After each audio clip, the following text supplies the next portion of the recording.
بسم اللہ الرحمن الرحیم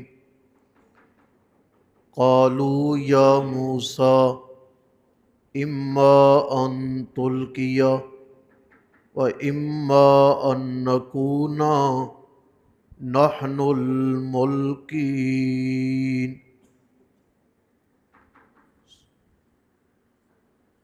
قالوا کہنے لگے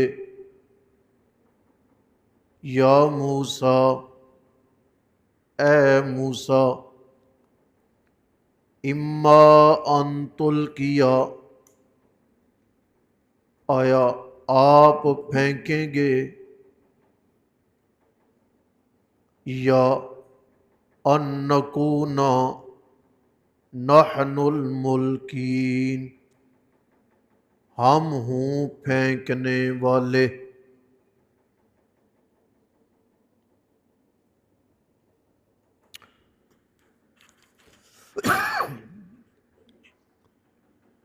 انتہائی اہم دو تین باتیں میں عرض کروں۔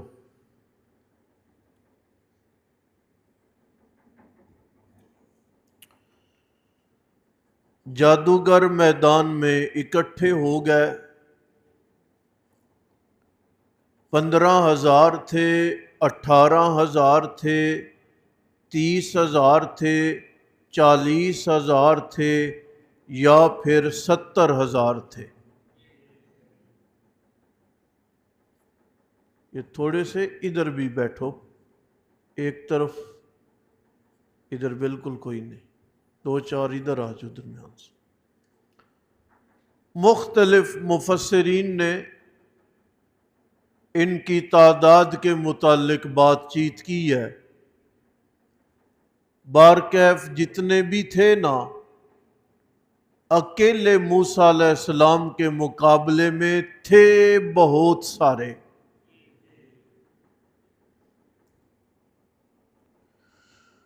دوسری بات وہ یہ عرض کرنی ہے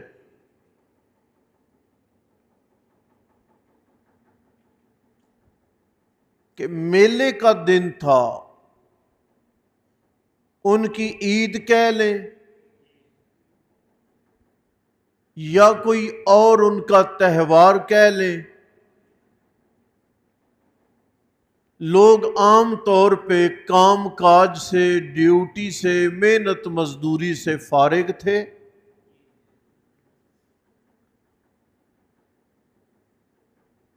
فرعون بھی اپنے وزراء اور خدام کے ساتھ بڑا مطمئن شان و شوکت کے ساتھ بیٹھا ہوا تھا۔ 15,000 یا 70,000 جادوگر مقابلے میں آئے ہوئے تھے۔ جادوگروں نے کیا کیا؟ یا موسیٰ اے موسیٰ اما ان تلقی، آپ اپنی لاٹھی پھینکیں گے یا کہ ہم اپنی لاٹھیاں پھینکیں؟ یعنی کہ جادوگر اس وقت تک بڑے پر اعتماد تھے۔ پہل کا موقع ہم کیوں دیتے ہیں؟ پتہ ہوتا ہے کہ میں جیت جاؤں گا۔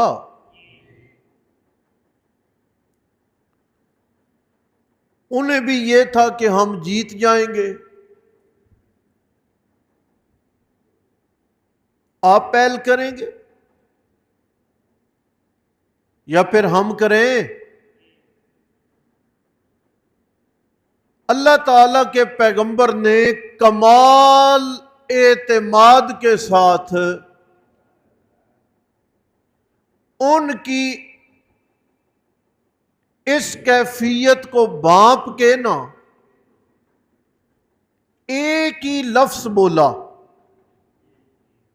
اور ان کے سارے اعتماد کا ستیہ ناش کر دیا۔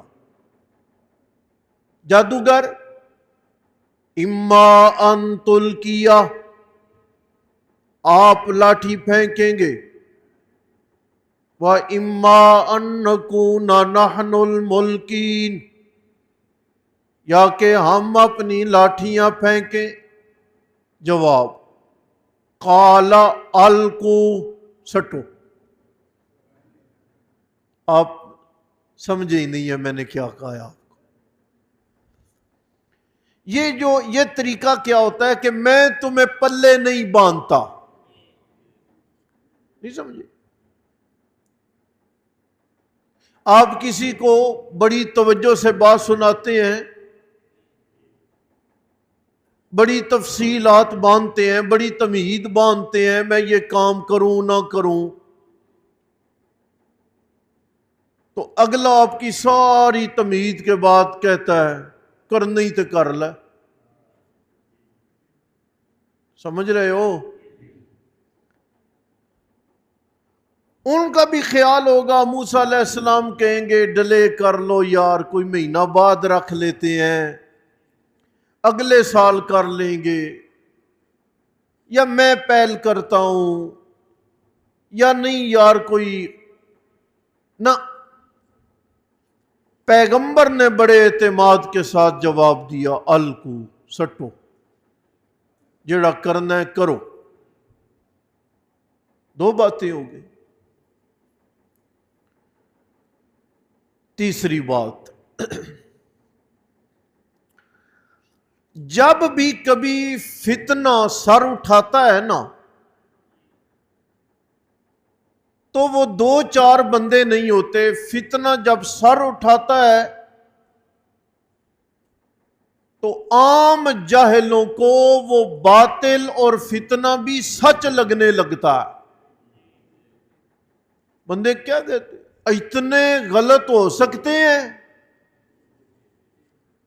اور تسی کلے مقابلے میں اتنے؟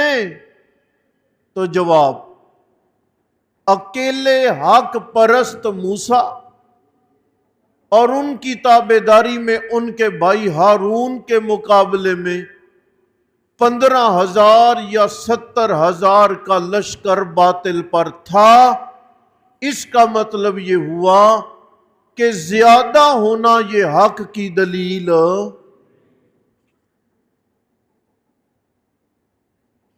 اور بات،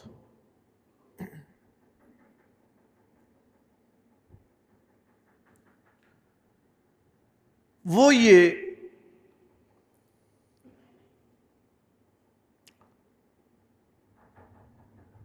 اللہ کے نبی نے پہل کیوں نہیں کی؟ انہوں نے جو کہا تھا کہ آپ پہل کر لیں، آپ نے پہل نہیں کی، کیا وجہ؟ یاد رکھیں کہ اللہ کا جو پیغمبر ہے نا، یہ دعوت کے میدان میں کوئی بھی موقع نہیں جانے دیتا۔ بول لے، دعوت کے میدان میں پیغمبر نے کبھی بھی سستی نہیں کی۔ جب موقع ملا، جدھر موقع ملا، جس بندے کے پاس بیٹھنے کا موقع ملا، پیغمبر نے دعوت دی ہے۔ پیغمبر دعوت کے معاملے میں سست روی کا شکار نہیں ہوئے۔ لیکن جب اس طرح کی مقابلہ بازی آئی ہے نا، تو مقابلہ بازی میں پیغمبر نے ہمیشہ اگلے کو پہل کرنے کا موقع فراہم کیا ہے، اور خود پیغمبر نے جوابی کاروائی کی ہے۔ ابتدائی کاروائی جنگوں میں بھی پیغمبروں نے نہیں کی۔ ٹھیک ہے نا جی؟ دفاع کیا ہے اپنا، لیکن پہل وہ نہیں کی۔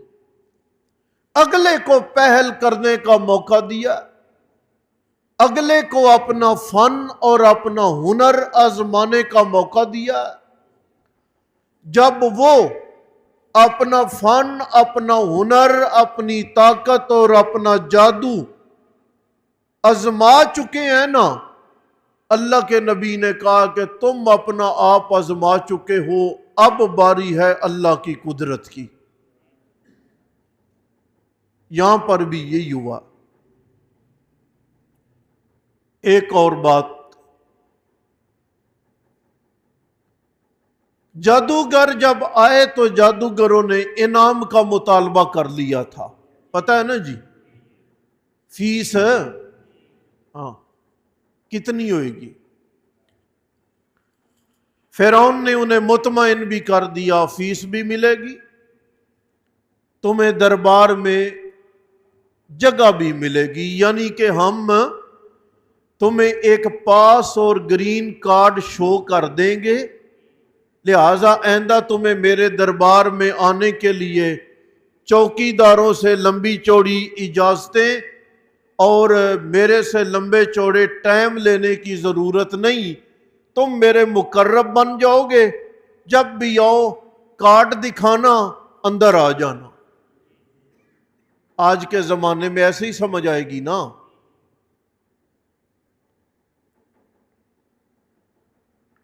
حق جو ہے نا، یہ سمجھ آ جانے کے بعد اتنا لاجواب ہے اور اتنا میٹھا ہے کہ وہ جادوگر جو پہلے انعام کا مطالبہ کر کے موسیٰ علیہ السلام کے ساتھ کھڑے ہوئے تھے نا مقابلے میں،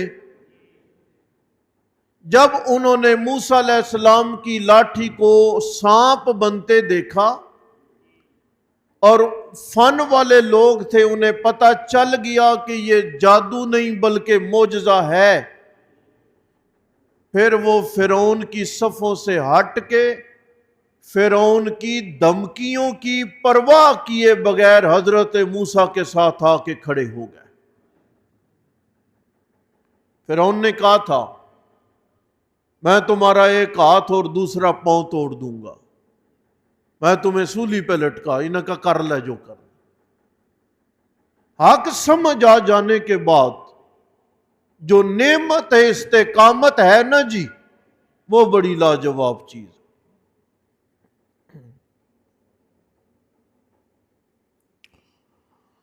وَرَبَطْنَا عَلَىٰ قُلُوبِهِمْ، میں اللہ تعالیٰ نے ان کے دلوں کو مضبوط فرما دیا۔ وَرَبَطْنَا، کن لوگوں کے؟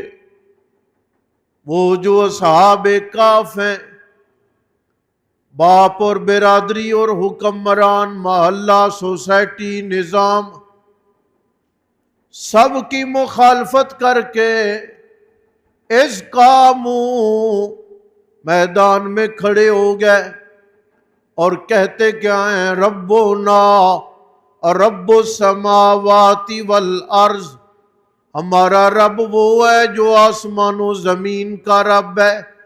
لن ندعو من دونہ الہا، اب ہم اس اللہ کے سوا کسی اور کی پکار، یہ ہے ڈٹ جانا۔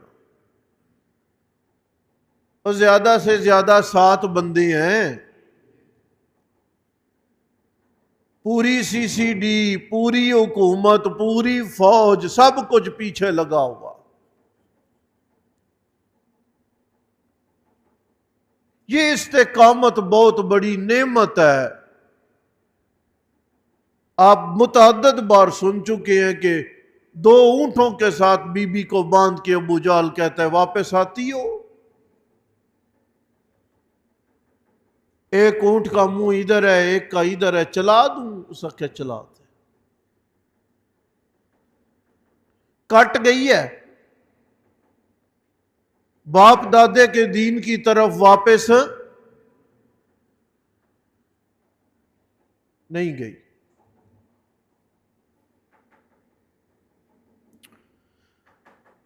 اور استقامت کے بعد اللہ جو انعام نہیں دیتے، حضرت بلال حبشی پتہ ہے پتھروں کے نیچے تھے، انگاروں پر، اوپر وزنی پتھر، کوڑے لگ رہے ہیں، آواز کیا ہے؟ احد احد۔ اللہ نے بھی پھر اعزاز یہ دیا ہے کہ انہیں مؤذن رسول بنا دیا ہے، اللہ کہتے ہیں میرے نبی یہ پتھر کے نیچے میری آواز میرے نام کو بلند کر رہا تھا، اب تیرے ممبر کے سامنے کھڑا ہو کے میرا نام بلند کرے گا۔